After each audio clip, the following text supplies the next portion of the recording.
Has llegado a este lugar donde las sombras susurran y los secretos nunca descansan.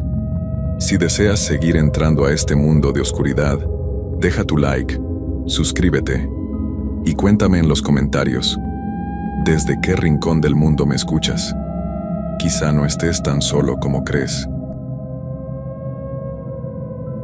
Hay cosas que suceden en lugares donde la historia se ha empapado tanto en la tierra que parece cobrar vida propia. Oaxaca es uno de esos lugares, un estado donde cada piedra, cada árbol, cada rincón, guarda secretos que mejor deberían quedarse enterrados.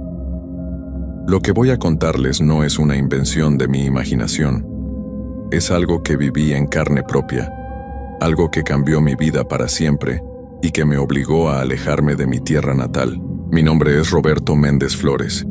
Nací y crecí en San Bartolo, Coyotepec, un pueblo pequeño cerca de la capital oaxaqueña. Durante 32 años, ese lugar fue mi hogar, mi refugio, mi mundo entero. Trabajo como albañil, igual que mi padre y mi abuelo antes que él. Siempre pensé que mi vida transcurriría tranquila entre esas calles empedradas, construyendo casas para las familias del pueblo, viendo crecer a mis hijos como yo crecí ahí. Pero hay trabajos que uno no debería aceptar jamás. Trabajos que llegan envueltos en billetes que brillan más de lo normal, con clientes que hablan demasiado bajito y que evitan mirarte directamente a los ojos. El trabajo que cambió todo llegó una tarde de octubre, cuando el aire ya empezaba a oler a lluvia y las flores de cempasúchil comenzaban a aparecer en los patios. Don Aurelio Ramírez se acercó a mi taller ese día. Era un hombre mayor, de unos 60 años, con el cabello completamente blanco y unas manos que temblaban ligeramente cuando hablaba. Venía de la capital. Eso se notaba en su ropa y en la manera de caminar, como si el suelo del pueblo fuera demasiado humilde para sus zapatos de cuero. Me dijo que había heredado una propiedad en las afueras del pueblo, una casa vieja que había pertenecido a su familia durante generaciones. La casa estaba en muy mal estado, me explicó, y necesitaba una renovación completa. El trabajo tomaría varias semanas, tal vez meses, pero el pago que me ofreció era más de lo que ganaba en todo un año. La casa está un poco alejada, me dijo, evitando mirarme directamente. Lleva muchos años abandonada. Mi familia, bueno, nadie ha vivido ahí desde hace mucho tiempo, pero quiero restaurarla, dejarla como nueva. Es importante para mí. Debí haber prestado más atención a la manera en que pronunció esas palabras. Debí haber notado cómo sus manos temblaron un poco más cuando mencionó a su familia. Debí haber hecho más preguntas, pero el dinero que puso sobre mi mesa de trabajo era real, y mi familia necesitaba ese dinero. Acepté el trabajo sin pensarlo demasiado. Al día siguiente, don Aurelio pasó por mí temprano en la mañana. Su camioneta era nueva, de esas que brillan bajo el sol y que hacen ruido suave cuando arrancan. Salimos del pueblo siguiendo el camino principal, pero después de unos kilómetros, giramos hacia una brecha de tierra que yo nunca había notado antes, aunque había vivido toda mi vida en San Bartolo. ¿Hace cuánto que no viene por aquí?, le pregunté mientras la camioneta se balanceaba por los baches del camino. Muchos años, respondió sin apartar la vista del frente. Demasiados años. El camino se fue haciendo más angosto y más oscuro conforme avanzábamos. Los árboles crecían tan juntos que sus ramas se tocaban por encima de nosotros, formando una especie de túnel verde que apenas dejaba pasar la luz del sol. El aire se sentía más fresco ahí adentro, pero no era un fresco agradable. Era el tipo de frío que se mete en los huesos y que te hace querer regresar a casa. Después de casi una hora de camino, llegamos a un claro en el bosque. Ahí, rodeada de árboles gigantescos y hierbas que le llegaban hasta la cintura, estaba la casa. Era una construcción antigua, de esas que se hacían hace más de 100 años. Las paredes eran de adobe y piedra, pintadas alguna vez de un color blanco que ahora se veía gris y manchado. El techo era de tejas rojas, muchas de ellas rotas o fuera de lugar. Las ventanas estaban cerradas con tablones de madera que se veían podridos por la humedad. La puerta principal era de madera maciza, con herrajes de hierro que se habían oxidado con el tiempo. Pero lo que más me llamó la atención no fue el estado de deterioro de la casa. Fue la sensación que me dio al verla. Una sensación extraña, como si la casa me estuviera observando, como si detrás de esos tablones hubiera ojos que me siguieran cada movimiento. «Aquí es», dijo don Aurelio bajando de la camioneta. Su voz sonaba diferente, más débil, como si el lugar le quitara fuerzas. «Esta es la casa de mi familia». Me bajé también y caminé hacia la entrada. El pasto estaba tan crecido que mis botas se hundían en la tierra húmeda con cada paso. Había un silencio extraño en ese lugar. No se escuchaban pájaros, ni insectos, ni siquiera el viento entre los árboles. Solo silencio. Don Aurelio sacó un manojo de llaves viejas de su bolsillo y se acercó a la puerta principal. Sus manos temblaron tanto que le tomó varios intentos meter la llave en la cerradura. Cuando finalmente lo logró, la puerta se abrió con un chirrido largo y molesto, como si hubiera estado gritando en silencio durante años. El olor que salió de adentro me golpeó como una pared. No era solo humedad o moho, era algo más profundo, más pesado. Olía a tiempo, a cosas que habían estado guardadas demasiado tiempo en la oscuridad. Olía a secretos. «Adelante», me dijo don Aurelio, pero él se quedó parado en el umbral. «Eche un vistazo, vea que necesita arreglarse». Entré a la casa con pasos cautelosos. La luz que se filtraba entre los tablones de las ventanas creaba rayos débiles que cortaban la penumbra. El piso era de ladrillo rojo, agrietado en varios lugares. Las paredes estaban cubiertas de manchas de humedad que formaban figuras extrañas como mapas de países que no existen. La sala principal era grande, con un techo alto y vigas de madera que se veían sólidas a pesar de los años. Había muebles cubiertos con sábanas blancas que se habían vuelto grises con el polvo.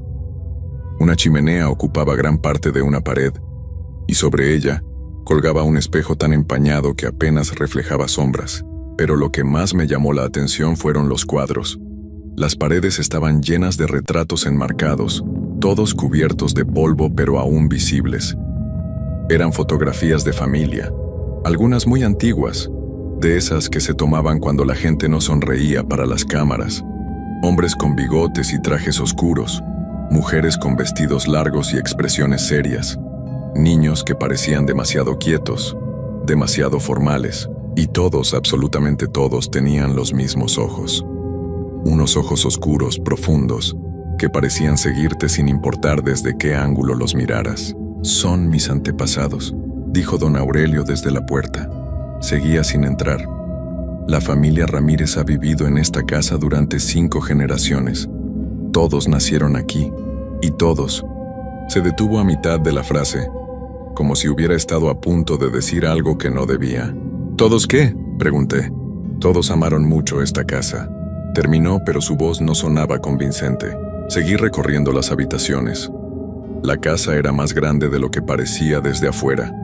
Tenía 3 recámaras, un comedor grande, una cocina antigua con una estufa de leña y un sótano al que se bajaba por unas escaleras de piedra que desaparecían en la oscuridad. En cada habitación encontré más fotografías, más retratos de la familia Ramírez, y en cada uno de ellos, esos mismos ojos oscuros que parecían estar vivos, que parecían estar esperando algo. Cuando terminé de revisar la planta alta, regresé a la sala principal. Don Aurelio seguía en la entrada, como si hubiera una línea invisible que no pudiera cruzar. «¿Qué pasó aquí?», le pregunté directamente. «¿Por qué lleva tantos años abandonada esta casa?». Él me miró por primera vez en todo el día, y vi algo en sus ojos que me hizo sentir un escalofrío. Era miedo, miedo puro y profundo. «Mi familia tuvo que irse», dijo en voz muy baja. «Pasaron cosas que no se pueden explicar. Pero eso fue hace mucho tiempo. Ahora quiero que la casa vuelva a estar como antes. Quiero que sea un lugar donde se pueda vivir otra vez». Le dije que sí, que podía hacerlo. Le dije que tomaría algunas semanas, pero que dejaría la casa como nueva. Lo que no le dije fue que algo en mi interior me gritaba que saliera corriendo, que tomara mi camioneta y regresara al pueblo sin voltear atrás. Debía haber hecho caso a esa voz interior. Debía haber hecho caso. Comencé los trabajos al día siguiente. Don Aurelio me llevó temprano en la mañana y me dejó con todas mis herramientas. prometiendo regresar por mí al final del día. La primera tarea era quitar los tablones de las ventanas para que entrara luz natural. Así podría ver mejor qué necesitaba repararse. Cuando quité el primer tablón de la ventana de la sala, la luz del sol entró como una lanza dorada que cortó la penumbra. Pero algo extraño sucedió.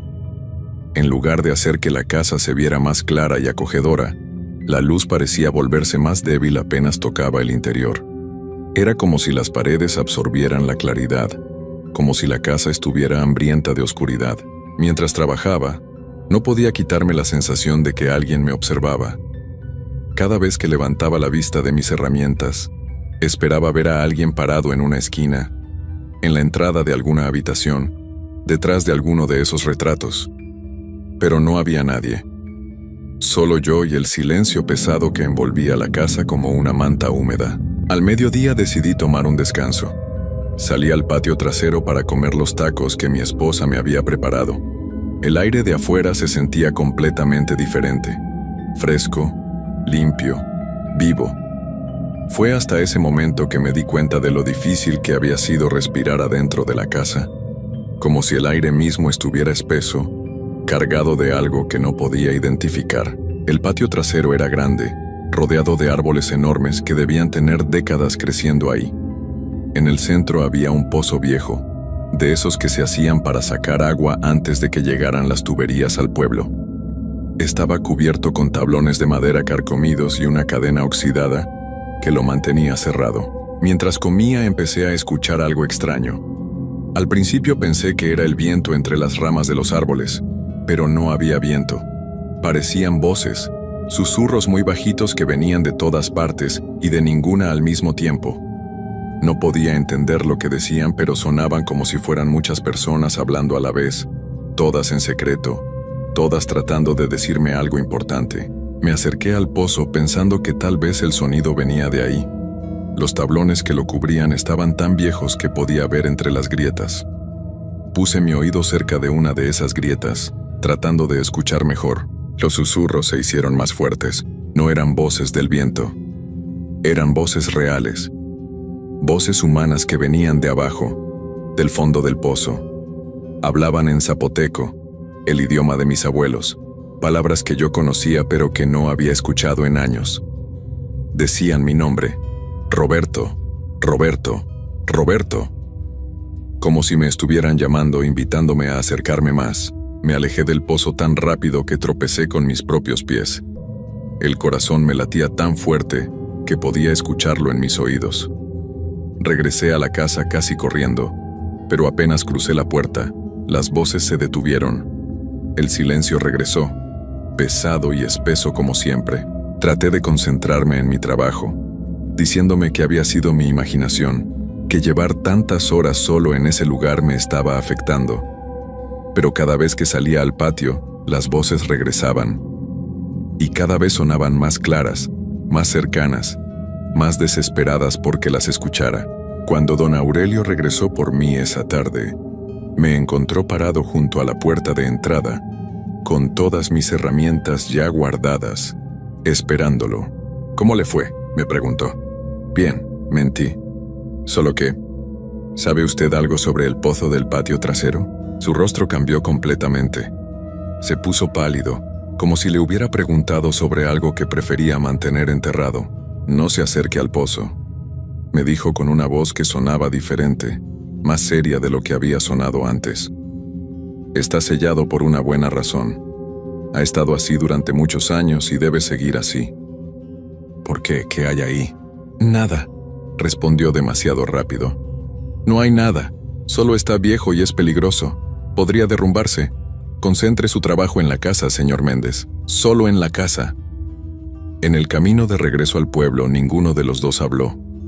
Yo tenía demasiadas preguntas y él parecía tener demasiado miedo de las respuestas. Pero cuando llegamos a mi casa, antes de bajarme de la camioneta, se atrevió a decirme algo más. Mi abuelo me contaba historias sobre esa casa, dijo sin mirarme. Decía que en las noches se escuchaban cosas, voces, pasos, puertas que se abrían y se cerraban solas. Pero eran solo historias de un viejo, ¿no? Solo cuentos para asustar a los niños. Esa noche no pude dormir bien. Cada vez que cerraba los ojos escuchaba los susurros del pozo. Roberto, Roberto, Roberto. Y veía los ojos de los retratos, esos ojos oscuros que parecían estar vivos, que parecían conocerme desde antes de nacer. Mi esposa, Carmen, se dio cuenta de que algo me pasaba. «Estás muy callado», me dijo mientras cenábamos. «¿Todo está bien en el trabajo?». Le conté sobre la casa, pero no le mencioné las voces ni los susurros. Solo le dije que era un lugar muy viejo y que me ponía nervioso trabajar solo ahí. Ella me sugirió que le pidiera a mi primo Esteban que me acompañara, que trabajáramos juntos para terminar más rápido. Era una buena idea.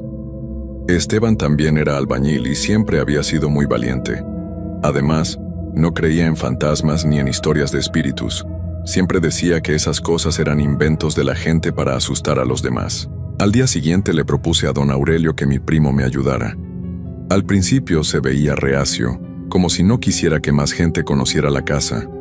Pero cuando le expliqué que así terminaríamos más rápido, aceptó. Aunque me pidió que le dijera a Esteban que no hablara con nadie del pueblo sobre el trabajo. «Es mejor mantener esto en privado», me dijo. «La gente del pueblo se tienen ideas extrañas sobre mi familia. Prefiero que no sepan que estoy arreglando la casa». Esteban llegó esa misma tarde a mi casa, emocionado por el trabajo. El pago que le ofrecí era bueno, y él también necesitaba el dinero. Le expliqué dónde estaba la casa y qué tipo de trabajo íbamos a hacer, pero no le mencioné nada sobre las voces o sobre la extraña sensación que me daba el lugar. «Suena fácil», dijo. «Una casa vieja que necesita arreglos. Lo hemos hecho 1000 veces. ¿Qué puede salir mal? Si hubiera sabido lo que estaba por pasar, jamás le habría pedido que me acompañara. Si hubiera imaginado lo que esa casa le iba a hacer a mi familia, habría tomado el dinero de don Aurelio y se lo habría regresado ese mismo día». Pero no sabía nada de eso.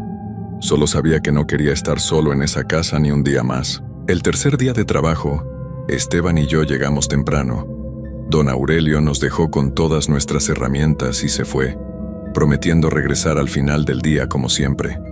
Esta vez había traído más equipo, una escalera grande para trabajar en el techo, algunas piezas de repuesto para las ventanas y pintura nueva para las paredes. «Está bien rara esta casa», me dijo Esteban mientras quitábamos los tablones de otra ventana. «Se siente pesada, ¿no? Como si estuviera llena de gente aunque no haya nadie». Me alegró saber que él también lo sentía. No estaba loco. No me estaba imaginando cosas.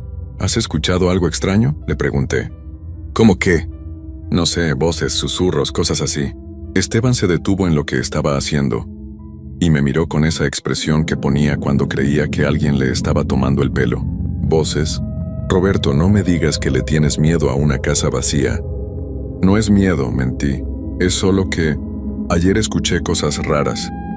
«¿Qué tipo de cosas raras?». Le conté sobre los susurros del pozo, sobre las voces que decían mi nombre en zapoteco. Esteban se rió, pero no era una risa burlona. Era una risa nerviosa, como la que uno suelta cuando está tratando de convencerse de que no tiene miedo. «Seguramente era el viento», dijo. «O algún animal que vive por aquí. Los mapaches hacen ruidos muy raros, parecen voces humanas a veces». Quise creerle, de verdad quise creerle. Pero cuando llegó la hora del almuerzo y salimos al patio trasero, las voces regresaron. Esta vez no solo las escuché yo. Estábamos sentados bajo la sombra de un árbol grande, comiendo nuestros tacos y tomando agua fresca que Carmen nos había preparado en el termo. El día estaba caluroso y el silencio era completo, como siempre en ese lugar. Entonces empezaron los susurros. Al principio fueron muy bajitos, como si vinieran de muy lejos, pero poco a poco se fueron haciendo más claros, más cercanos. Y esta vez no solo decían mi nombre, también decían el de Esteban. «Roberto, Esteban, Roberto, Esteban, vengan, vengan acá, vengan con nosotros». Esteban dejó de comer. Su cara se puso pálida y sus manos empezaron a temblar. «¿Escuchas eso?», me preguntó con voz quebrada. «¿Sí? ¿De dónde viene?». Señalé hacia el pozo. Las voces se escuchaban más fuertes cerca de ahí. como si vinieran del fondo, de muy abajo en la tierra. Esteban se levantó despacio y se acercó al pozo. Yo lo seguí, aunque todo mi cuerpo me gritaba que corriera en dirección contraria. «Roberto», susurraron las voces. «Esteban, bajen con nosotros, hemos estado esperando, tanto tiempo esperando». Mi primo puso su oído contra uno de los tablones que cubrían el pozo, tratando de escuchar mejor. Su cara se puso más pálida de lo que ya estaba. «Hay gente ahí abajo», me dijo con voz temblorosa. «Gente atrapada. Tienen que haber caído. Tenemos que sacarlos». «No», le dije jalándolo del brazo. «Don Aurelio me dijo que no nos acercáramos. Dijo que era peligroso». «Pero hay gente ahí abajo, Roberto. Los podemos escuchar, están pidiendo ayuda». Las voces se hicieron más fuertes, más desesperadas. Ya no susurraban. Ahora hablaban claro, en zapoteco y en español, mezclando las dos lenguas como hace la gente mayor del pueblo. «Ayúdennos. Sáquennos de aquí. Hemos estado esperando tanto tiempo en la oscuridad». Esteban empezó a quitar los tablones que cubrían el pozo. Yo traté de detenerlo, pero él era más fuerte que yo y estaba como poseído por la necesidad de ayudar a esas voces. «Esteban, no. Tenemos que ayudarlos, Roberto. Son personas, están atrapadas». Quitó el último tablón y los dos nos asomamos al pozo. Lo que vimos ahí abajo cambió nuestras vidas para siempre. El pozo era mucho más profundo de lo que esperábamos. La oscuridad se tragaba la luz del sol como si fuera un hoyo negro que no tuviera fondo. Pero no estaba vacío. En el fondo, muy abajo, podíamos ver formas que se movían. Sombras que parecían personas, pero que no se comportaban como personas normales. Se movían de manera extraña, como si flotaran en el aire en lugar de caminar. Y cuando levantaron sus rostros hacia nosotros, vimos que tenían los mismos ojos que los retratos de la casa. Esos ojos oscuros, profundos, que parecían estar llenos de una tristeza que no tenía fin. Pero lo más terrible no era lo que veíamos, era lo que sentíamos. Una atracción inexplicable, una necesidad irresistible de bajar con ellos, de saltar al pozo y reunirnos con esas figuras en la oscuridad. Era como si algo dentro de nosotros nos jalara hacia abajo, como si perteneciéramos ahí con ellos. «Vengan», dijeron las voces ahora más claras que nunca. «Vengan a casa, vengan con la familia. Hemos estado esperando tanto tiempo». Esteban dio un paso hacia adelante como si fuera a saltar. Yo lo agarré del brazo justo a tiempo y lo jalé hacia atrás. «¡Ah!», se le grité. «¡Esteban, reacciona!». Él parpadeó varias veces como si despertara de un sueño profundo. Su cara estaba empapada de sudor y sus manos temblaban incontrolablemente. «¿Qué está pasando aquí, Roberto? ¿Qué es eso que está ahí abajo?». No le pude responder porque yo mismo no sabía qué era. Solo sabía que teníamos que taparlo otra vez, que teníamos que alejarnos de ahí lo más rápido posible. Entre los dos volvimos a poner los tablones sobre el pozo, asegurándolos con la cadena oxidada. En cuanto el pozo quedó cubierto, las voces se detuvieron, pero el silencio que regresó no era de alivio. Era un silencio cargado, pesado, como si algo terrible estuviera a punto de suceder. Regresamos a la casa corriendo, pero cuando entramos, nos dimos cuenta de que algo había cambiado. Los retratos en las paredes se veían diferentes. Las personas en las fotografías ya no estaban mirando al frente como antes. Ahora todos nos miraban directamente a nosotros, siguiendo cada uno de nuestros movimientos con esos ojos oscuros que parecían estar vivos. «Roberto», me dijo Esteban con voz temblorosa, «vámonos de aquí, ahora mismo. No me importa el dinero, no me importa nada. Este lugar no está bien». Yo estaba de acuerdo con él, pero cuando tratamos de salir la puerta no se abría. La cerradura funcionaba bien, podíamos darle vuelta a la llave sin problemas, pero la puerta se quedaba cerrada como si alguien del otro lado la estuviera empujando para mantenerla así. «Empuja más fuerte», le dije a Esteban. Los dos pusimos todo nuestro peso contra la puerta, pero no se movía ni un centímetro. Fuimos corriendo hacia las ventanas, pero los tablones que habíamos quitado esa mañana estaban de vuelta en su lugar, clavados desde afuera. Era imposible. Nosotros los habíamos quitado, los habíamos puesto en una pila junto al patio. No había manera de que estuvieran de vuelta en las ventanas. Estábamos atrapados. ¡Auxilio!, gritó Esteban. ¡Que alguien nos ayude! Pero sabíamos que era inútil. La casa estaba demasiado lejos del pueblo, demasiado escondida en el bosque. Nadie podía escucharnos. Los retratos en las paredes empezaron a cambiar más. Ahora las personas en las fotografías no solo nos miraban, también sonreían. Pero no eran sonrisas amables o felices. Eran sonrisas frías, como si supieran algo que nosotros no sabíamos, como si estuvieran esperando que pasara algo terrible. Entonces escuchamos los pasos. Al principio venían de arriba, del piso superior. Pasos lentos, pesados, como si alguien caminara sin prisa por las habitaciones de arriba. Pero sabíamos que ahí arriba no había nadie. Habíamos revisado cada cuarto, cada rincón. La casa estaba vacía. Los pasos se fueron acercando a las escaleras. Escuchamos cómo bajaban escalón por escalón, despacio, tomándose su tiempo. Esteban y yo nos pegamos contra la pared más alejada de las escaleras, abrazando nuestras herramientas como si fueran armas. «¿Quién está ahí?», grité. «¿Qué quiere?». Los pasos se detuvieron. El silencio regresó por unos segundos que se sintieron como horas. Luego escuchamos una voz de mujer, mayor, que hablaba en zapoteco con el acento de mi abuela. «Hijos míos», dijo, «¿por qué tienen miedo? Esta es su casa, esta siempre ha sido su casa». Una figura apareció al final de las escaleras. Era una mujer anciana, vestida de negro como las viudas del pueblo. Tenía el cabello blanco recogido en un chongo y llevaba un rebozo sobre los hombros. Su piel era muy pálida, casi transparente, y tenía esos mismos ojos oscuros que todos los retratos. Pero lo más extraño era que podía verla, pero también podía ver a través de ella, como si fuera de humo o de neblina. «No tengan miedo», siguió diciendo en zapoteco. «Yo soy Esperanza Ramírez. Esta era mi casa cuando estaba viva. Aquí nacieron mis hijos, mis nietos, mis bisnietos. Aquí vivimos durante muchos años, felices y en paz». Se fue acercando a nosotros muy despacio, flotando más que caminando. Sus pies no tocaban el suelo. Pero entonces vinieron los problemas, continuó. La sequía, la enfermedad. Uno por uno mi familia empezó a irse. Primero los niños tan pequeños, tan inocentes, luego los jóvenes. Al final, solo quedé yo. Esteban trató de hablar, pero no le salía la voz. Yo tampoco podía mover la boca. Era como si el aire se hubiera vuelto tan espeso que no podíamos respirar ni hablar. Cuando me di cuenta de que yo también me estaba yendo, tomé una decisión, dijo Esperanza. No podía dejar que mi familia desapareciera para siempre. No podía permitir que esta casa se quedara vacía. Así que los junté a todos.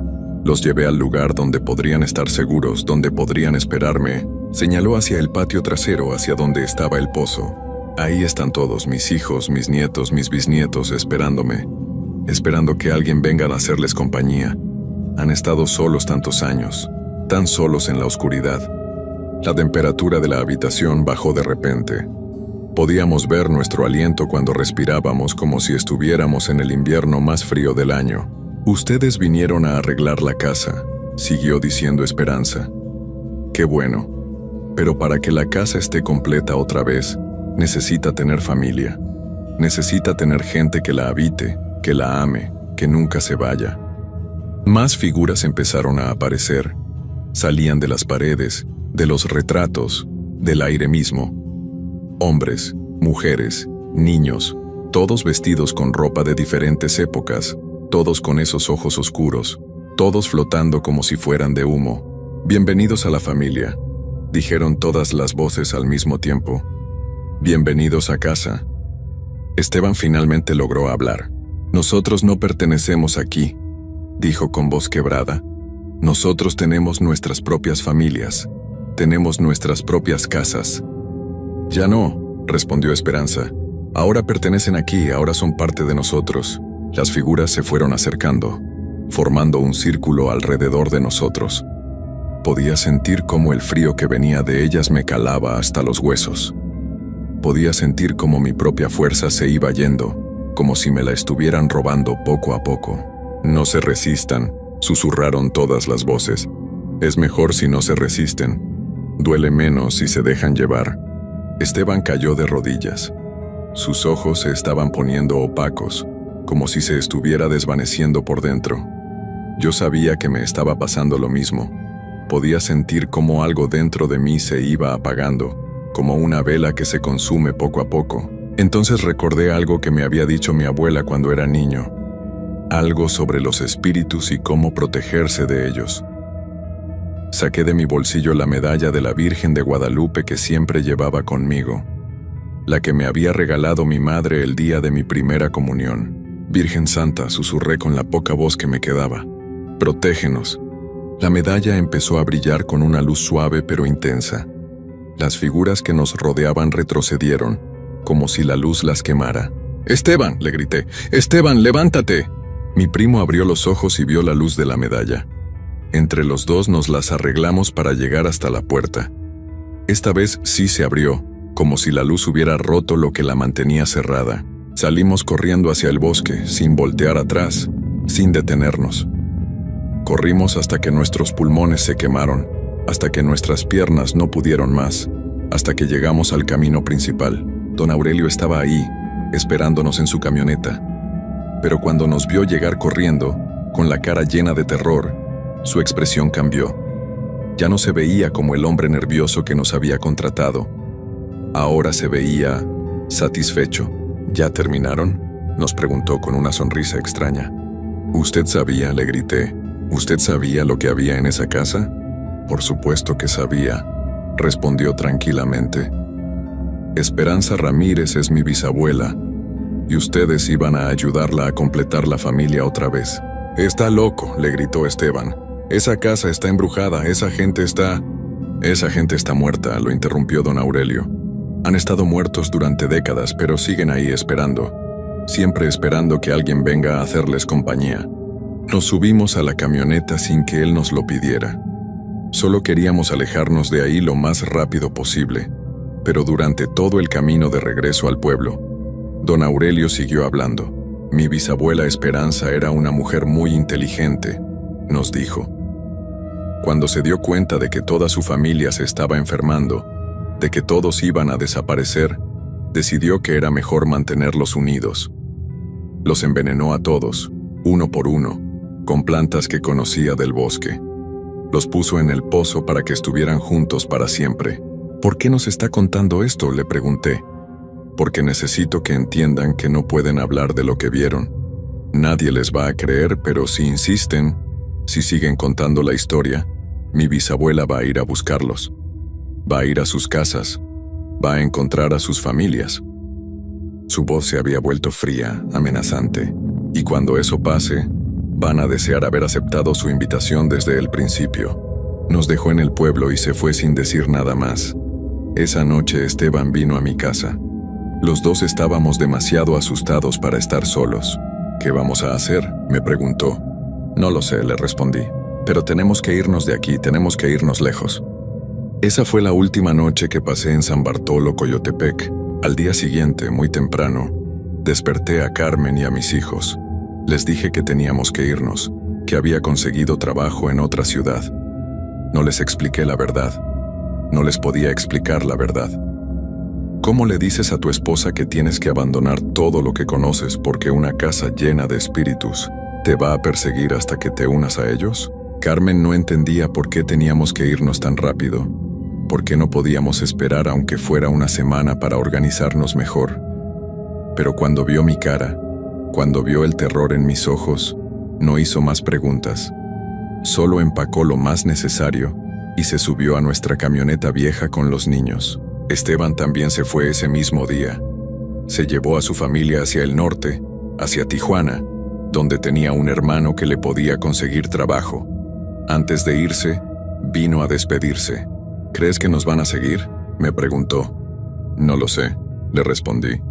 «Pero no podemos quedarnos para averiguarlo. ¿Y si nos siguen de todas maneras? ¿Y si no importa qué tan lejos vayamos?». No le pude responder porque yo tenía el mismo miedo. El mismo terror de que, sin importar dónde fuéramos, una noche íbamos a despertar y encontrar a Esperanza Ramírez parada junto a nuestras camas, con esa sonrisa fría y esos ojos oscuros, invitándonos a regresar a casa. Nos fuimos a la Ciudad de México. Era el lugar más grande y lejano que conocíamos, donde pensábamos que podríamos desaparecer entre la multitud, donde pensábamos que los espíritus de una casa en el bosque de Oaxaca no nos podrían encontrar. Los primeros meses fueron difíciles. Conseguir trabajo sin conocer a nadie, encontrar un lugar donde vivir con el poco dinero que habíamos podido traer, acostumbrar a los niños a una ciudad tan grande y ruidosa después de haber vivido toda su vida en un pueblo pequeño. Pero poco a poco las cosas se fueron acomodando. Encontré trabajo en una constructora. Carmen consiguió empleo limpiando casas. Los niños se inscribieron en una escuela cerca de donde vivíamos. Durante unos meses, casi logré convencerme de que habíamos dejado todo atrás, de que estábamos a salvo. Debí haber sabido que no era verdad. La primera señal llegó 3 meses después de habernos mudado. Carmen estaba lavando los platos después de la cena cuando me dijo que había escuchado algo extraño. Anoche, cuando ya estábamos todos dormidos, escuché que alguien tocaba la puerta, me dijo. Pero cuando me levanté a ver no había nadie. ¿Estás segura de que no fue tu imaginación? No, Roberto. Escuché claramente. 3 golpes suaves como si fuera alguien conocido, alguien que no quería despertar a los vecinos. Pero cuando abrí, el pasillo estaba vacío. Traté de decirme que era coincidencia, que en una ciudad tan grande era normal escuchar ruidos extraños de vez en cuando, que no tenía nada que ver con lo que había pasado en la casa de los Ramírez. Pero al día siguiente, mi hijo menor llegó de la escuela con una historia que me puso la piel chinita. Papá, me dijo, había una señora parada afuera de mi salón hoy. Una señora muy viejita vestida de negro. Me estaba mirando por la ventana durante toda la clase. ¿Y qué pasó? ¿Le dijiste a tu maestra? Sí, pero cuando la maestra salió a ver, la señora ya no estaba. Y después mi maestra me dijo que era imposible que hubiera una señora ahí, porque estamos en el 2º piso, y no hay manera de que alguien se pare afuera de la ventana. Esa noche no pude dormir. Me quedé sentado en la sala mirando hacia la ventana, esperando ver una figura vestida de negro parada en la calle. No vi nada, pero sabía que estaba ahí. Podía sentirla, esperando, observando, planeando cuál sería el momento perfecto para acercarse. Las visitas se fueron haciendo más frecuentes. Carmen empezó a escuchar los golpes en la puerta todas las noches. Mis hijos veían a la señora vestida de negro en diferentes lugares, afuera de la escuela, en el parque donde jugaban, en la tienda donde comprábamos la comida. Siempre era la misma descripción. Una mujer anciana, muy pálida, con el cabello blanco recogido en un chongo, vestida completamente de negro. Y siempre tenía esos ojos oscuros que parecían conocerlos, que parecían estar llamándolos. Decidí que teníamos que mudarnos otra vez, esta vez más lejos. Conseguí trabajo en Guadalajara y nos fuimos sin avisar a nadie, sin despedirnos de los pocos amigos que habíamos hecho en la Ciudad de México. Pero no sirvió de nada. En Guadalajara, la señora de negro siguió apareciendo. Ahora no solo se conformaba con pararse afuera de las ventanas o tocar la puerta en las noches. Ahora entraba a nuestros sueños. Carmen empezó a tener pesadillas todas las noches. Soñaba que estaba de vuelta en la casa de los Ramírez, pero esta vez no podía salir. En sus sueños, Esperanza la llevaba de la mano hacia el pozo del patio, susurrándole en zapoteco que ya era hora de reunirse con la familia. Mis hijos también empezaron a tener los mismos sueños. Se despertaban gritando en medio de la noche, diciendo que la señora vestida de negro había estado en sus cuartos, invitándolos a ir con ella a un lugar donde podrían jugar con otros niños para siempre. Yo era el único que no soñaba con ella, pero era porque ya no podía dormir. Cada vez que cerraba los ojos, escuchaba las voces del pozo. Roberto, Roberto, ven a casa, Roberto. Tu familia te está esperando. Traté de hablar con sacerdotes, con curanderos, con cualquier persona que pudiera ayudarnos. Pero nadie sabía qué hacer con algo así. Algunos me decían que era mi conciencia culpable, que había hecho algo malo y por eso me sentía perseguido. Otros me sugerían que fuera al doctor, que tal vez necesitaba medicinas para los nervios. Nadie me creía. Y los pocos que parecían creerme, me decían que no había nada que pudieran hacer, que los espíritus como Esperanza Ramírez no se daban por vencidos fácilmente. que seguirían persiguiéndonos hasta conseguir lo que querían.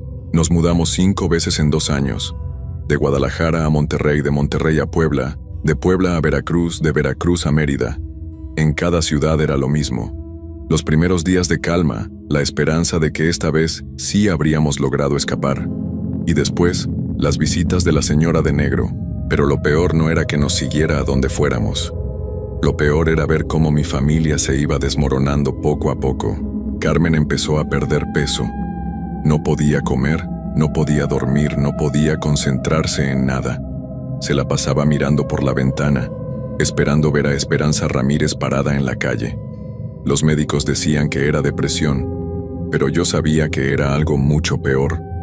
Era como si algo dentro de ella se estuviera apagando. Mis hijos dejaron de jugar, dejaron de reírse, dejaron de ser niños.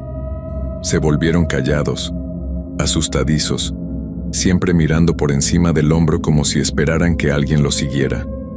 Sus calificaciones en la escuela empezaron a bajar. Los maestros me llamaban para preguntarme qué estaba pasando en casa, por qué mis hijos habían cambiado tanto, y yo no podía explicárselos.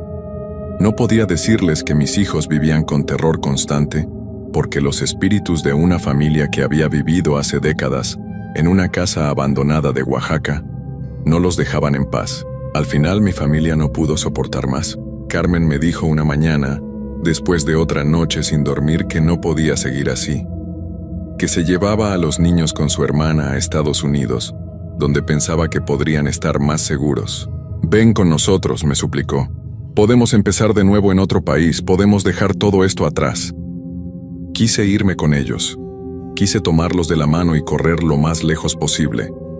Pero sabía que no serviría de nada. Sabía que sin importar dónde fuéramos, Esperanza Ramírez nos iba a encontrar. Y sabía que mientras estuvieran conmigo, mi esposa y mis hijos nunca estarían seguros. Así que los dejé ir. Les di todo el dinero que tenía ahorrado, los llevé al aeropuerto y los vi subirse a un avión que los llevaría lejos de mí, lejos del terror que yo había traído a sus vidas. Eso fue hace 6 meses. Desde entonces vivo solo, en un cuarto pequeño en el centro de Mérida. Ya no trabajo como albañil. No puedo mantener un trabajo porque no puedo dormir, porque no puedo concentrarme en nada que no sea el terror constante de saber que ella está cerca. Esperanza Ramírez ya no se conforma con aparecerse solo en las noches. Ahora la veo durante el día también, parada en las esquinas, siguiéndome por la calle, sentada en el parque donde voy a veces para tratar de distraerme. Siempre con esa sonrisa fría, siempre con esos ojos que parecen conocerme mejor de lo que yo me conozco a mí mismo. Y cada día que pasa siento que mi resistencia se debilita un poco más. Cada día es más difícil recordar por qué sigo luchando, por qué sigo huyendo. Cada día es más tentador simplemente rendirme, aceptar su invitación, ir con ella de vuelta a la casa en el bosque y reunirme con la familia Ramírez para siempre. Llamé a Esteban la semana pasada. Su hermano en Tijuana me dijo que había desaparecido hace 2 meses, que salió de su casa una noche para comprar cigarros y nunca regresó, que la policía lo había buscado por todas partes, pero era como si se hubiera desvanecido en el aire. Pero yo sé dónde está Esteban. Está en el pozo detrás de la casa de los Ramírez con el resto de la familia esperándome. Ayer recibí una carta. No tenía remitente, no tenía estampilla postal. Simplemente apareció debajo de mi puerta como si alguien la hubiera deslizado ahí durante la noche. La carta decía: Roberto, ya es hora de venir a casa. Tu familia te está esperando. Esteban te está esperando. Todos estamos esperando. No puedes huir para siempre. No puedes seguir lastimando a la gente que amas solo por tu necedad de no aceptar lo inevitable. Ven a casa, Roberto. Ven donde perteneces. Estaba firmada por Esperanza Ramírez. Esta noche voy a regresar a San Bartolo, Coyotepec. Voy a ir a la casa en el bosque. Voy a caminar hasta el patio trasero. Y voy a quitar los tablones del pozo una vez más. Pero esta vez, cuando escuche las voces que me llaman desde abajo, no voy a resistirme. Esta vez voy a hacer lo que debí haber hecho desde el principio. Voy a bajar con ellos. No es que quiera hacerlo, es que ya no tengo opción. He destruido la vida de mi familia, he perdido todo lo que me importaba, ¿y para qué? Para ganar unos cuantos meses más de una vida que ya no vale la pena vivir. Al menos en el pozo voy a estar con gente otra vez. Al menos ahí no voy a estar solo. Espero que mi esposa y mis hijos puedan hacer una vida nueva en Estados Unidos. Espero que, cuando yo ya no esté, Esperanza Ramírez los deje en paz. Espero que puedan olvidarse de mí, que puedan ser felices otra vez. Si alguien encuentra esta carta, si alguien lee esta historia, por favor no vayan a buscar la casa de los Ramírez. No traten de confirmar si es verdad o no. Simplemente aléjense de San Bartolo Coyotepec. Aléjense de cualquier trabajo que les ofrezca don Aurelio. Aléjense de cualquier casa abandonada en el bosque. Algunas cosas es mejor dejarlas enterradas. Algunas familias es mejor no conocerlas nunca. Y algunos trabajos no vale la pena aceptarlos, sin importar cuánto dinero ofrezcan. Ya es de noche, ya es hora de ir a casa.